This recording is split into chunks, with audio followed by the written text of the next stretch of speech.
मोहतरम मुकर्रम नाजरीन अस्सलाम वालेकुम। आज मैं आपके साथ एक गरीब लकड़हारे की जिसे जादू की एक देख मिलती है एक कहानी शेयर करने जा रही हूँ। बिस्मिल्लाहिर्रहमानिर्रहीम। एक गरीब लकड़हारा जंगल के करीब रहता था। वो रोज जंगल में जाता, लकड़ियाँ काटता और इसे शहर में ले जाकर बेच देता था। वो इस सोच के साथ ज़मीन भी खोदता था कि शायद इसमें से इसे खजाना मिल जाए और इसकी ज़िंदगी संवर जाए।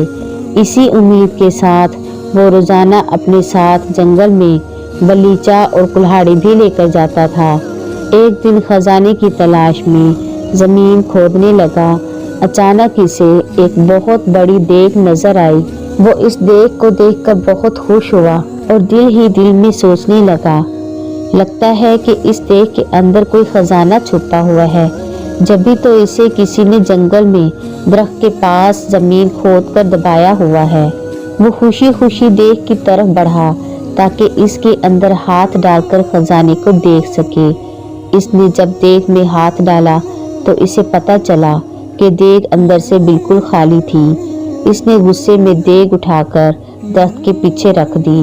कुछ देर बाद वो खजाने की तलाश में जमीन खोदता रहा, लेकिन इसके हाथ कुछ ना आया। इसने गुस्से में कुल्हाड़ी उठाकर दरख्त के पास फेंक दी और थक हार कर दरख्त के करीब बैठ गया। अचानक इसकी नज़र देग पर पड़ी। इसने देखा वो कुल्हाड़ी इस देग में जा गिरी थी और इस देग में 100 कुल्हाड़ियाँ मौजूद थी। वो इन कुल्हाड़ियों को देखकर बहुत हैरान हुआ। साथ ही इसे ये भी समझ में आ गया कि ये देग कोई आम सी देग नहीं है, बल्कि ये कोई जादुई देग है। जब भी तो इसकी एक कुल्हाड़ी 100 में तब्दील हो गई है। वो खुशी खुशी इस देग को उठाकर घर में ले आया। लकड़हारे ने इस देग को एक कमरे में छुपा दिया। रात के वक्त इसने जादुई देग को दोबारा आजमाने के लिए इसमें आम डाला। थोड़ी देर बाद उसने देखा तो देग में 100 आम मौजूद थे। अब तो उसका यकीन पुख्ता हो गया कि ये वाकई कोई जादू की देग है। वो इस देग से सोने के सिक्के वगैरह निकाल कर इन्हें बेचता रहा और बहुत अमीर हो गया। अमीर होने के बाद वो दूसरे गरीबों की मदद करता था। इसके पास अगर कोई गरीब शख्स आता था तो वो कभी इसे खाली हाथ नहीं लौटाता था। यही वजह है कि वो मुल्क भर में अपनी सखावत की वजह से मशहूर हो गया। इसके अचानक अमीर हो जाने और जादुई देग की कहानी हर जगह फैल गई। इस मुल्क के बादशाह के पास भी इस जादुई देग की खबर पहुंची। बादशाह बहुत लालची था। इसके पास अपना बहुत सारा खजाना मौजूद था। इसके बावजूद इसे मजीद खजाने की हवस थी।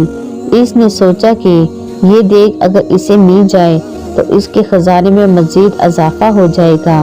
इस सोच के साथ बादशाह ने हुक्म दिया कि लकड़हारे और इसकी देग को महल में लाया जाए। खादिम गए और बादशाह के हुक्म की तकमील की और लकड़हारे को देग समेत पकड़कर महल में ले आए। लकड़हारे से बादशाह ने वो देग ले ली और इसका मुआयना करने लगा। अचानक वो अपने कदम ना संभाल सका और इसका पाँव देग में जा पड़ा। अब जादुई देग की वजह से 100 बादशाह निकल आए। एक जैसे 100 बादशाह में एक असली बादशाह था, बाकी जादुई थे। वो सब देग के हसूल और लालच की वजह से एक दूसरे से लड़ने लगे। यूं सब ने एक दूसरे को जादुई देग के लालच में कत्ल कर डाला। यूं लालच की वजह से असल बादशाह खुद भी जिंदा ना रहा। लकड़हारे ने खामोशी से अपनी जादुई देग उठाई और इसे लेकर अपने घर चल दिया। तो मोहतरम व मुकर्रम नाजरीन, लालच करना बुरी बात होती है।